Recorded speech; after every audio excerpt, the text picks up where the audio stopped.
The air was thick, charged with something more than just excitement. It wasn't just another speech. It felt different. Something was about to happen. The crowd had been waiting for hours, their voices blending into a restless hum. Banners waved. Conversations flickered in and out. Cameras stood ready, their lenses locked onto the stage. The moment J.D. Vance appeared, the noise swelled, cheers, claps, a few whistles piercing through. He walked up calmly, adjusting the microphone, his expression unreadable. But just as he opened his mouth to speak, a sharp voice sliced through the air. It wasn't a cheer. It wasn't support. It was something else. Instantly, the mood shifted. The audience, once loud and eager, fell into an uneasy silence. Heads turned. Eyes locked onto the source of the interruption. The weight of the moment settled over the room like a storm cloud about to break. J.D. Vance didn't react right away. He let the silence stretch. Let the anticipation build. And then, with the whole room hanging on his next move, he finally spoke. What he said next left everyone stunned.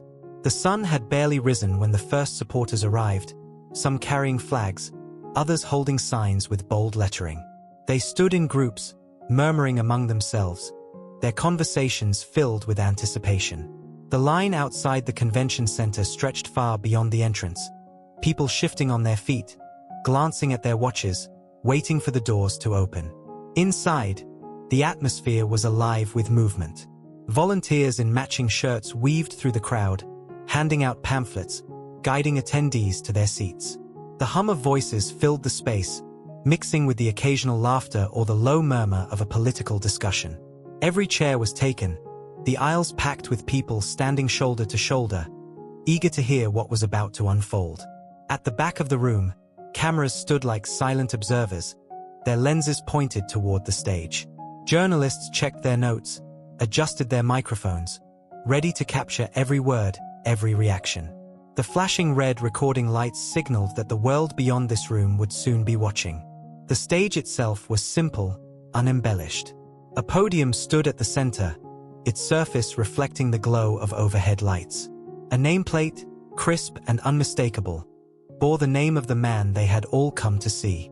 The bright glare cast long shadows on the floor, a contrast to the dark suits of security personnel stationed near the exits, their eyes scanning the crowd, their expressions unreadable. A low rumble spread through the audience as a door near the side of the stage swung open. Heads turned. Conversations quieted.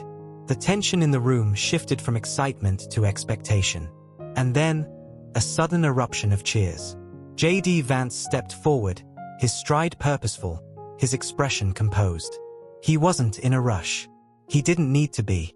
Dressed in a dark suit with his sleeves pushed slightly up, he gave off the image of a man who was ready, not for a performance, but for a conversation. He paused at the edge of the podium, letting the applause roll through the room. Some clapped, others whistled. A few stood, fists raised in approval. He took it all in, adjusting the microphone, his gaze steady. Then, the noise began to fade. The cheers softened, the rustling of movement settled. A quiet hush spread across the auditorium. It was time. J.D. Vance took a step forward, his eyes scanning the room, reading the energy before he spoke. He adjusted the microphone, letting the last echoes of applause fade into silence. The anticipation in the air was thick, every set of eyes locked onto him, waiting. He nodded once, a small but deliberate acknowledgement of the crowd. Then, in a steady, familiar tone, he began. "Good evening, folks. It's good to be here." A fresh wave of cheers rippled through the audience, some clapping, others raising their hands in approval. He let it settle before continuing. "I look around this room, and I see something powerful. I see people who care, people who show up, people who believe in something bigger than themselves." A few scattered whistles broke through, but most remained quiet, listening. "We're standing at a crossroads," he said, his voice firm but measured. "A moment where we have to decide. Do we keep pushing forward? Do we fight for a country we can be proud of? Or do we sit back and let the same old voices, the same broken promises, keep dragging us down?" Murmurs of agreement spread through the crowd. Some nodded, others leaned forward, hanging on his words. Vance paused, his grip tightening slightly on the podium. Then, he leaned in just a bit. "But let's be real," he continued. "We've got a fight ahead of us. And it's not just about policies or elections. It's about something deeper. It's about who we are, what we stand for." The mood in the room shifted. It wasn't just excitement anymore. It was something stronger. Determination. A shared purpose. Because if we're being honest, he went on, we all know the truth. Things aren't working the way they should. People are struggling. Families are being left behind. And the people in charge. He shook his head. They're not listening. A few voices called out in agreement. The energy was building. "And that's why we're here tonight," he said, looking out over the crowd. "Not to complain. Not to play the same old political games. But to talk about what comes next."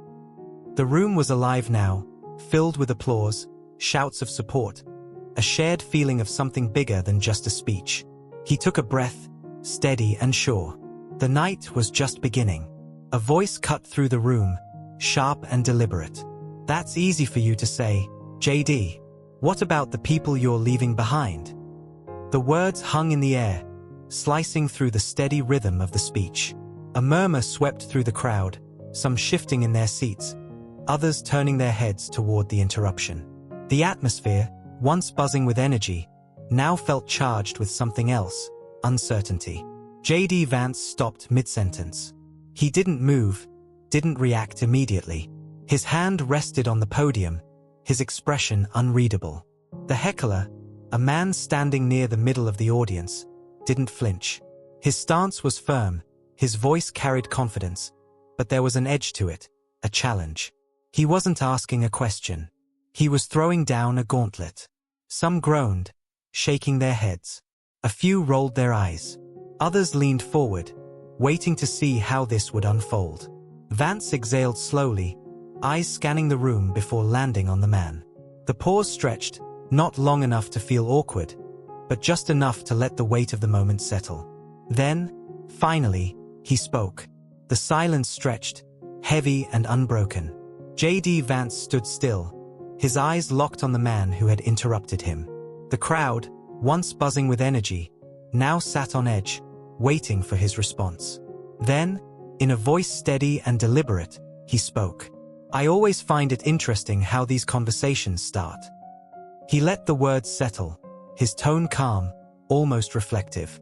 His grip on the podium remained firm, but his posture relaxed, as if he had been expecting this moment. "You bring up the people being left behind," he continued, tilting his head slightly. "And that's a fair concern. But let me ask you something." He took a step forward, his gaze never wavering. "When was the last time you sat down with a single mother struggling to pay rent? When did you last talk to a factory worker watching his job disappear? Not as a headline, not as a statistic, but as a real person." The man's stance stiffened. He hadn't expected the question to be turned back on him. A murmur rippled through the crowd, low voices, shifting seats, people exchanging glances. Vance didn't rush. He let the tension breathe. "Because I have," he continued. "I grew up in a town where those struggles weren't just stories. They were life. They were my family, my neighbors, my friends." A few people clapped, sensing the shift in momentum. The heckler opened his mouth as if to respond, but Vance wasn't finished. "The difference between us," he said, leaning in slightly. "I don't just talk about these problems when it's convenient. I've lived them." The man's jaw tightened, but he didn't speak. The energy in the room had shifted. Vance straightened, his expression unwavering. "You want to have this conversation," he said. "Good. Let's have it. But let's make sure it's a real one." The crowd erupted. The heckler squared his shoulders, refusing to back down. His voice rang out again, louder this time, cutting through the noise of the crowd. "Oh, come on, JD. You stand up here talking about fixing things, but people are struggling right now. Families can't pay their bills, wages aren't keeping up, and you're telling us to just wait." A few scattered voices murmured in agreement. Others shook their heads, unimpressed. The man took a step forward, gripping the edge of his chair as if steadying himself. He wasn't finished. While you're up there giving speeches, real people are falling behind. What do you have to say to them? Vance didn't flinch. He let the man's words hang in the air, absorbing the weight of them. The crowd shifted. Some leaned in, others crossed their arms, watching closely. Then, slowly, Vance nodded. "I hear you," he said, his tone even. "I do." The heckler narrowed his eyes, waiting for the catch. "But let's be honest," Vance continued, gripping the podium. "You're not just asking a question. You're making an accusation." The man opened his mouth, but Vance didn't give him the chance. "You're implying that I don't care. That the people in this room don't care. That we're just standing around while things fall apart." The crowd tensed, sensing the shift. "But tell me," Vance pressed, voice firm, "who exactly do you think is responsible for this mess?" The heckler blinked. The economy didn't collapse overnight. Crime didn't rise by accident. Schools didn't fail because parents stopped caring. No, these problems come from policies made by the same people who now act shocked when things fall apart. The energy in the room changed. Some people clapped.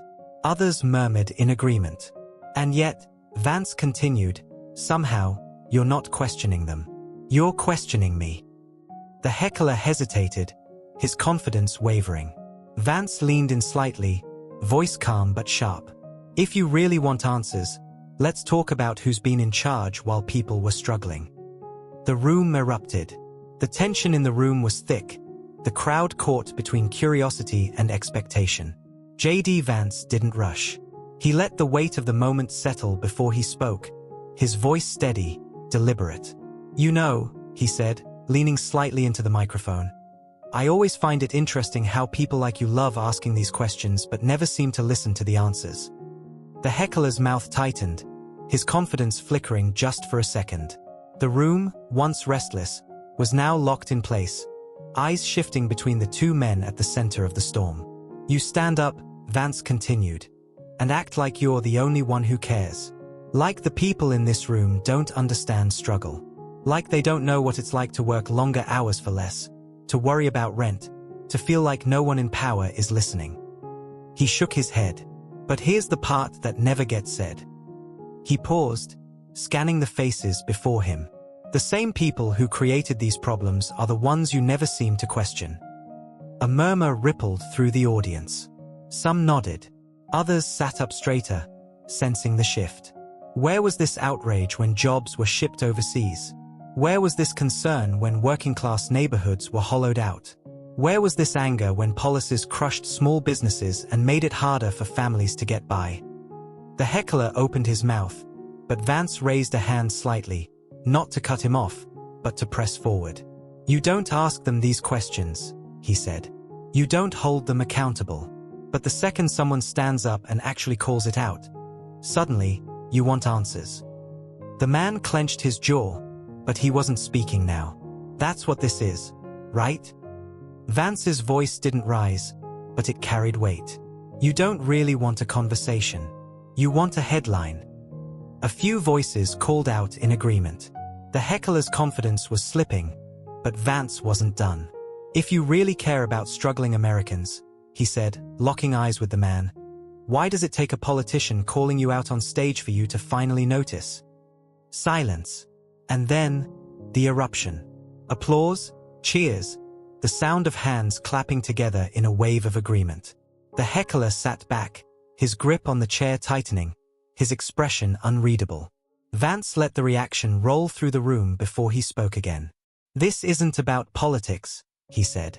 "It's about who actually listens and who just talks." The room was his now. The crowd erupted, a wave of applause rolling through the room. Some clapped, others cheered, a few nodded in quiet agreement. The energy had shifted. What started as tension had transformed into something else. The heckler shifted in his seat, gripping the armrest as if steadying himself. His expression tightened, his jaw clenched. He had come in ready for a fight, but now, The momentum had slipped from his hands. He leaned forward again, determination flickering in his eyes. "That's not what I meant," he called out, voice firmer now, trying to reclaim the ground he had lost. "I'm just saying, people are struggling, and you stand up there talking like things are simple." A few heads turned toward him, but the energy had already moved past his words. The crowd wasn't with him anymore, not fully. Some chuckled under their breath. Others crossed their arms, unimpressed. Vance stayed still, letting the reaction settle before speaking. He didn't need to rush. He had already won this exchange, and everyone in the room knew it. "I never said it was simple," he replied, his voice even. "I said it was real." The crowd responded with another burst of applause. The heckler exhaled, glancing around, searching for something: support, validation, maybe just a way to regain his footing. But the moment had passed. Vance didn't smirk, didn't gloat. He let the weight of his words do the work. And in that silence, it was clear. The room belonged to him now. The room was alive with energy, but J.D. Vance didn't move. He let the noise settle, his gaze still locked on the man in the crowd. The heckler shifted, his confidence draining, but he wasn't ready to back down completely. Vance exhaled, steady and sure. Then, in a calm but firm voice, he spoke. "This isn't about left or right. It's about who listens and who just talks." The words cut through the tension like a blade. The reaction was immediate. A roar of applause erupted, filling every inch of the auditorium. Some people stood, clapping with renewed intensity. Others nodded, murmuring their agreement. The heckler lowered his microphone slightly, as if realizing there was nothing left to say. He had come for an argument. He had walked into something else entirely. Vance didn't smirk, didn't gloat. He just stood there, owning the silence that followed, his posture unshaken. The moment had shifted. The debate was over, and the room knew it. J.D. Vance let the applause fade, his expression steady. He glanced at the crowd, then back at the man who had challenged him. The moment was his, but he wasn't here to celebrate a debate. "I didn't come here to win an argument," he said, voice clear. "I came here to talk to you, the people who actually live with these decisions." He paused, letting the weight of his words settle. "And if nobody else wants to cut me off, can I get back to my speech?" Laughter, cheers, applause. The room belonged to him now.